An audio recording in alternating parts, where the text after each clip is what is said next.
सभी का माई वे online classes में स्वागत है। इस एजुकेशनल वीडियो में हम आपको भारतीय संविधान की विशेषताओं के बारे में बताएंगे।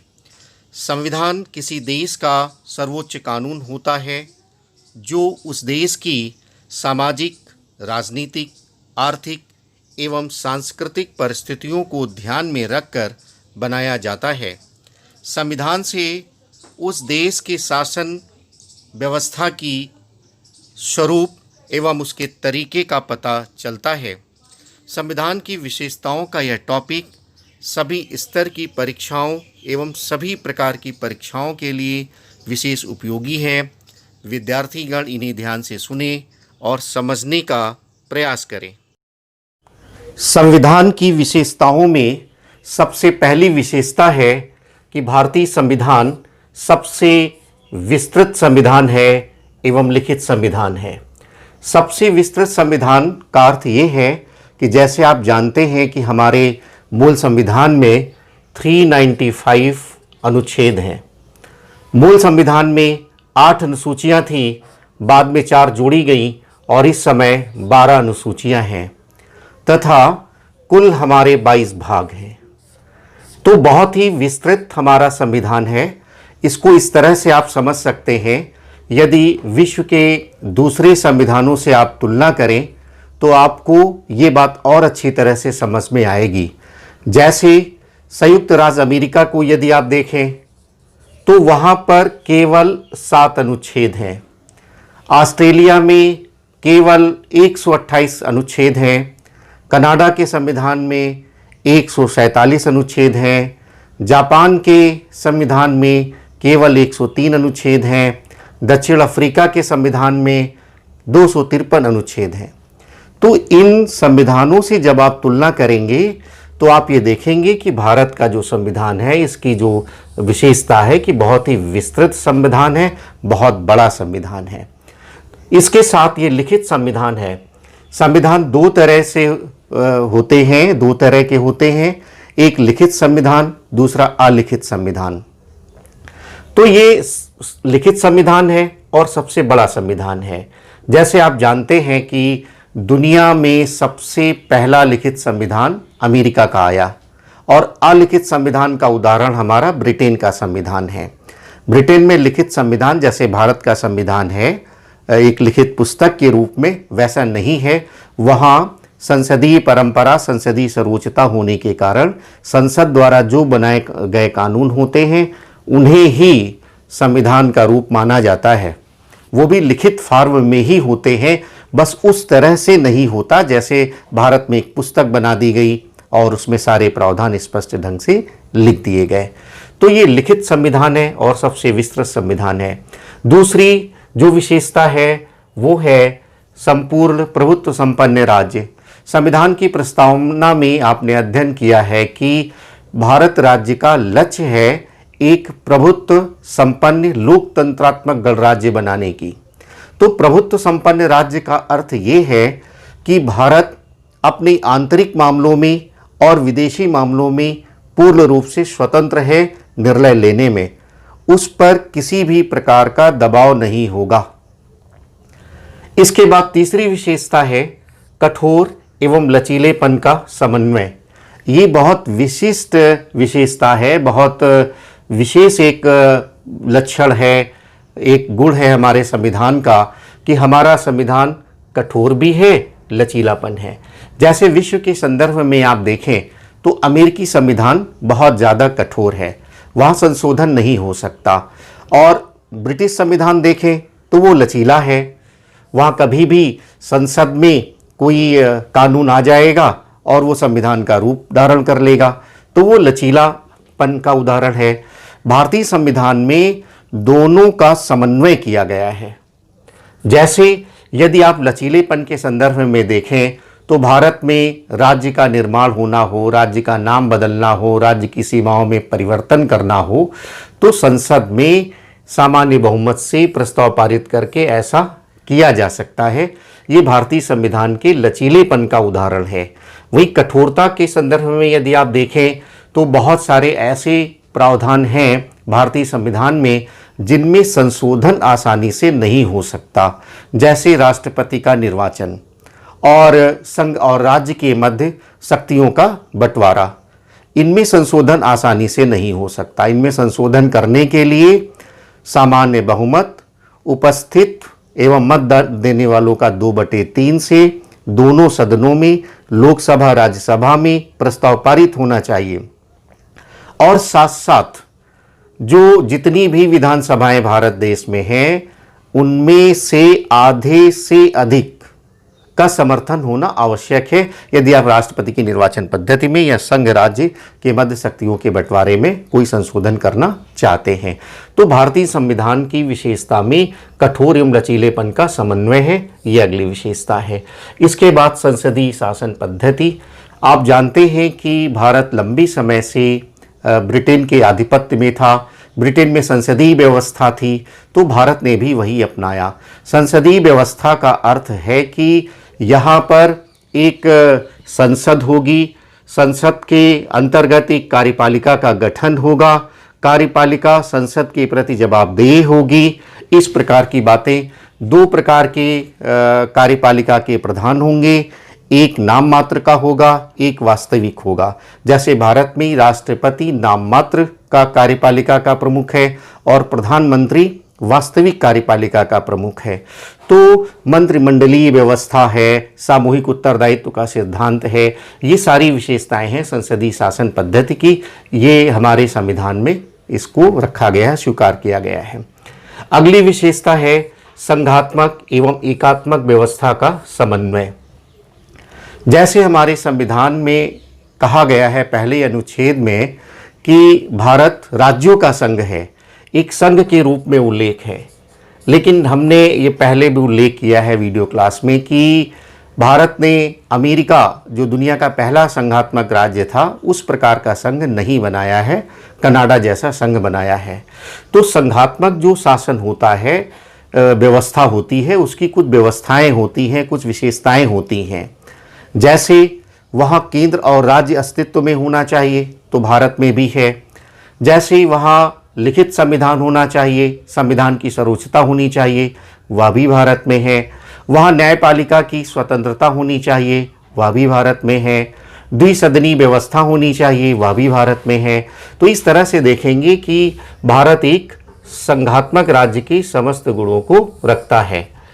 और इसके बाद भारत में कुछ ऐसी व्यवस्थाएं भी हैं जो इसे एकात्मक राज्य की ओर अग्रसर कर देती हैं, विशेष तौर से संकट काल में। जैसे आप देखेंगे कि भारत में केंद्र को बहुत शक्तिशाली बनाया गया है। शक्तियों का बंटवारा केंद्र सूची, राज्य सूची, समवर्ती सूची में है। राज्य सूची पर राज्य कानून बनाता है, केंद्र सूची पर केंद्र कानून बनाता है। लेकिन विशिष्ट स्थितियों में, विशेष स्थितियों में राज्य सूची के अंतर्गत केंद्र भी कानून बना सकता है। समवर्ती सूची में दोनों कानून बना सकते हैं, लेकिन दोनों में टकराहट होगी तो केंद्र के कानून को वरीयता दी जाएगी। अवशिष्ट शक्तियां केंद्र के पास हैं। इसके अलावा हमारे यहाँ एकल नागरिकता को स्वीकार किया गया है। तो भारतीय संविधान में ऐसी व्यवस्थाएं हैं जिससे एकात्मक व्यवस्था का भी गुण इसमें समाहित है। एक शक्तिशाली केंद्र की स्थापना इसके माध्यम से की गई है और उसके अंतर्गत हमारे यहाँ शक्तिशाली केंद्र के लिए जैसे अखिल भारतीय सेवाओं का आप उल्लेख कर सकते हैं। आपातकाल में राष्ट्रपति को विशेष अधिकार दिए जाते हैं, उनका आप उल्लेख कर सकते हैं। तो इस तरह से भारतीय संविधान की विशेषता संघात्मक एवं एकात्मक व्यवस्था का समन्वय है। अगली जो विशेषता है वो पंथ निरपेक्ष राज्य। पंथ निरपेक्ष राज्य, इसका सामान्य सा अर्थ ये है कि भारत राज्य का कोई पंथ नहीं होगा, कोई रिलीजन नहीं होगा, कोई धर्म नहीं होगा। हर व्यक्ति जो भारत का नागरिक है वो अपने पंथ को चुनने के लिए, अपने धर्म को चुनने के लिए, अपनी आस्था विश्वास के अनुसार आचरण करने के लिए स्वतंत्र होगा। कभी कभी आलोचक ये कहते हैं कि भारत जो है पंथ रिलीजन विरोधी है। इस प्रकार की आलोचना उचित नहीं होगी, क्योंकि भारत सभी धर्मों को, सभी पंथों को समानता की दृष्टि से देखता है। बस इसका सीधा सा अर्थ यही है कि भारत राज्य का अपना कोई पंथ नहीं होगा, अपना कोई धर्म नहीं होगा। भारत ने अगली विशेषता है एकल नागरिकता को स्वीकार किया है। एकल नागरिकता एक विशिष्ट विशेषता है हमारे संविधान की, और ये भारत की एकता अखंडता के लिए बहुत ही आवश्यक है। धारा 370 के पहले जम्मू कश्मीर एक अपवाद था, लेकिन अब वो समाप्त हो चुका है और पूरे देश में एकल नागरिकता लागू हो गई है। इसके अलावा हमारे संविधान की एक बहुत महत्वपूर्ण विशेषता है मौलिक अधिकार एवं मूल कर्तव्यों का होना। मौलिक अधिकार का अर्थ ये है कि मनुष्य को जीवन जीने के लिए, मानव जैसा जीवन जीने के लिए जो अधिकार है उन्हें मौलिक अधिकार कहते हैं। और इन मौलिक अधिकारों को हमारे यहाँ न्यायपालिका के द्वारा संरक्षण प्रदान किया गया है। सर्वोच्च न्यायालय और उच्च न्यायालय के द्वारा संरक्षण प्रदान किया गया है। तो मनुष्य के समग्र विकास के लिए, मनुष्य के सर्वांगीण विकास के लिए, उनके भौतिक विकास, उनके नैतिक विकास, उनके मानसिक विकास, समस्त प्रकार के लिए, आध्यात्मिक विकास, समस्त प्रकार के विकास के लिए ये मौलिक अधिकार होना आवश्यक होता है। हमारे संविधान की एक बहुत ही महत्वपूर्ण विशेषता है। इसके अलावा मूल कर्तव्य यद्यपि बाद में हमारे संविधान में जोड़े गए हैं, लेकिन ये भी हमारे संविधान की एक महत्वपूर्ण विशेषता है। आप जानते हैं कि 1976 ईस्वी में 42वें संविधान संशोधन के द्वारा इनको जोड़ा गया, और पहले 10 थे मूल कर्तव्य। अब बाद में 86वें संविधान संशोधन के द्वारा 2002 में बढ़ा करके अब ये 11 हो चुके हैं। तो ये भी हमारे संविधान की महत्वपूर्ण विशेषता है। इसके अलावा नीति निर्देशक सिद्धांत एक ऐसे सिद्धांत हैं जो हमारे शासन के लिए, केंद्र के लिए, राज्य के लिए मार्गदर्शक सिद्धांत होते हैं। इनमें उन सामाजिक आर्थिक लक्ष्यों का उल्लेख किया गया है जिनका अनुसरण राज्य को करना है। तो ये भी बहुत बड़ी विशेषता है हमारे संविधान की। लोकतांत्रिक गणराज्य अगली विशेषता है। लोकतांत्रिक गणराज्य संविधान की प्रस्तावना में ही उल्लिखित है। लोकतंत्र का अर्थ ये है कि व्यवस्था जनता के द्वारा बनाई जाएगी। जनता अपने प्रतिनिधियों को चुनेगी और उससे सरकार का निर्माण होगा। लोकतंत्र। गणराज्य का सीधा सा अर्थ है कि जो भी यहाँ राज्य का प्रमुख होगा, संवैधानिक प्रमुख होगा, वो वंशानुगत नहीं होगा, उसका चुनाव होगा। जैसे भारत में आप देखते हैं कि राष्ट्रपति का चुनाव होता है। राष्ट्रपति का पद जो कि संवैधानिक प्रमुख का पद होता है वो वंशानुगत नहीं है। ब्रिटेन में आप देखिए, ब्रिटेन लोकतंत्र तो है लेकिन वो गणतंत्र नहीं है, क्योंकि वहाँ जो प्रमुख हैं, संवैधानिक प्रमुख हैं, राष्ट्र की जो प्रमुख है महारानी, उनका पद वंशानुगत है। इसके बाद वयस्क मताधिकार हमारे संविधान की एक बहुत विलक्षण विशेषता है। इसका अर्थ ये है कि जो भी 18 वर्ष से ऊपर होगा उसको मत देने का अधिकार होगा, अपने प्रतिनिधियों को चुनने का अधिकार होगा, और वही सरकार का गठन करके देश का संचालन करते हैं। तो जैसे अंग्रेजों के समय में हमारे यहाँ सांप्रदायिक निर्वाचन पद्धति थी, उसको त्याग करके वयस्क मताधिकार की व्यवस्था बनाई गई। तो यह एक बहुत ही महत्वपूर्ण विशेषता है हमारे संविधान की। इसके बाद स्वतंत्र एवं एकल न्यायपालिका। किसी भी शासन व्यवस्था को संघ होने के लिए ये आवश्यक है कि वहाँ स्वतंत्र न्यायपालिका हो, न्यायपालिका की सर्वोच्चता वहाँ पर हो। भारत में भी ऐसा ही है। भारत में न्यायपालिका की स्वतंत्रता को बनाए रखा गया है विभिन्न प्रावधानों के द्वारा। साथ ही एकल न्यायपालिका है। एकल न्यायपालिका का अर्थ ये है कि यहाँ पूरा न्यायिक ढांचा एकीकृत है, अलग अलग नहीं है। ऐसा हमारे यहाँ नहीं है कि केंद्र की अलग न्यायपालिका है और राज्य की अलग न्यायपालिका, ऐसा नहीं है। एक ऐसा सिस्टम है हमारे यहाँ कि एकीकृत व्यवस्था है। सुप्रीम कोर्ट होगा, हाई कोर्ट होगा, डिस्ट्रिक्ट कोर्ट होंगे, दूसरे न्यायालय होंगे, इनका अपना एकल एक व्यवस्था है। तो स्वतंत्र एवं न्यायपालिका हमारे संविधान की एक महत्वपूर्ण विशेषता है। इसके बाद संसदीय प्रभुता और न्यायिक सर्वोच्चता में समन्वय, यह भी एक बहुत महत्वपूर्ण विशेषता है हमारे संविधान की। संसदीय प्रभुसत्ता, जैसे आपने ब्रिटेन में देखा कि वहाँ संसद सर्वोच्च है, और अमेरिका में न्यायिक सर्वोच्चता है। यानी वहाँ जो न्यायालय है उनकी सर्वोच्चता है। न्यायालय को ये अधिकार होता है अमेरिका में कि वो सरकार के द्वारा बनाए गए विधि विधानों का निरीक्षण करें, और यदि उन्हें संविधान के विरुद्ध पाते हैं, नियम के विरुद्ध पाते हैं, या मानव अधिकारों के विरुद्ध पाते हैं, प्राकृतिक अधिकारों के विरुद्ध पाते हैं, तो उनको रद्द कर सकता है। तो इस तरह से न्यायिक सर्वोच्चता की स्थापना अमेरिका में है और संसदीय प्रभुसत्ता की स्थापना ब्रिटेन में है। भारत में इन दोनों व्यवस्थाओं का अद्भुत समन्वय है, संसदीय प्रभुता का और न्यायिक सर्वोच्चता का। भारत में विधायिका कानून बनाता है, न्यायपालिका उनकी समीक्षा कर सकता है।